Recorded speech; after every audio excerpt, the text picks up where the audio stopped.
राधे राधे, जय श्री कृष्णा। आपका मेरे चैनल कीका की भक्ति में स्वागत है। आज हम सुनेंगे शुक्र प्रदोष व्रत कथा।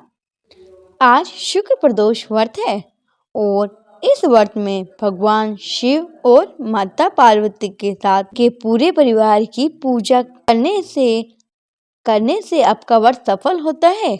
ये व्रत संतान की प्राप्ति के लिए बहुत ही उपयोगी माना जाता है। जब प्रदोष का व्रत शुक्रवार को पड़ता है तब वह शुक्र प्रदोष कहलाता है। शुक्रवार के शुभ योग में प्रदोष का व्रत करने से आपको भगवान शिव के साथ मां लक्ष्मी भी प्रसन्न होती है।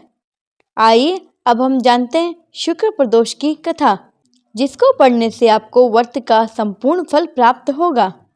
आज प्रदोष व्रत के साथ शुक्रवार का शुभ संयोग है, इसलिए इसे शुक्र प्रदोष व्रत कहते हैं। शुक्र प्रदोष व्रत का महत्व शास्त्रों में बहुत ही खास बताया गया है। प्रदोष व्रत में भगवान शिव और माता पार्वती की पूजा की जाती है। इस दिन जो व्यक्ति सच्चे मन से भगवान शिव की पूजा करता है उसे संतान का सुख अवश्य ही मिलता है। व्रत करने वाला शुक्र प्रदोष की कथा का पाठ करना जरूरी होता है, तभी इस व्रत का संपूर्ण फल प्राप्त होता है। आइए जानते हैं शुक्र प्रदोष व्रत की कथा। सूत जी बोले, प्राचीन काल की बात है, एक नगर में 3 दोस्त रहते थे। तीनों में घनिष्ठ मित्रता थी। उसमें एक राजा का बेटा था और दूसरा ब्राह्मण पुत्र, तीसरा सेठ का पुत्र था। राजकुमार व ब्राह्मण पुत्र का विवाह हो चुका था। सेठ पुत्र का विवाह के बाद गोना अभी तक नहीं हुआ था। एक दिन तीनों मित्र आपस में स्त्रियों की चर्चा कर रहे थे। ब्राह्मण पुत्र ने नारियों की प्रशंसा करते हुए कहा, नारीहीन घर भूतों का डेरा होता है।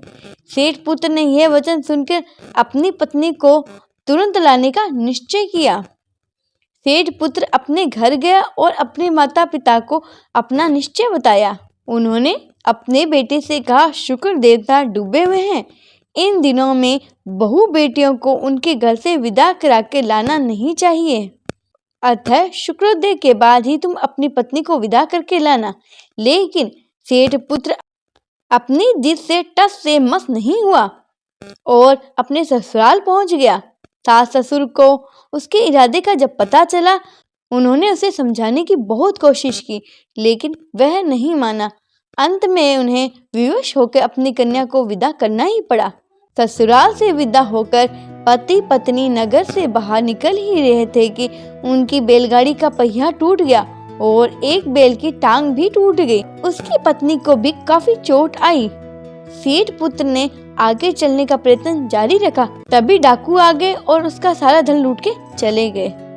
सेठ का पुत्र पत्नी सहित रोता पीटता अपने घर पहुंचा और जैसे ही वह घर पहुंचा तो उसे सर्प ने डस लिया।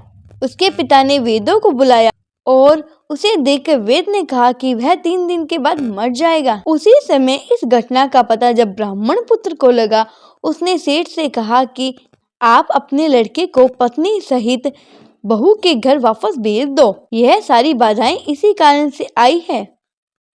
आपका पुत्र शुक्रास्त में अपनी पत्नी को विदा करके लाया है। यदि यह वहां वापस पहुंच जाए तो वह बच जाएगा।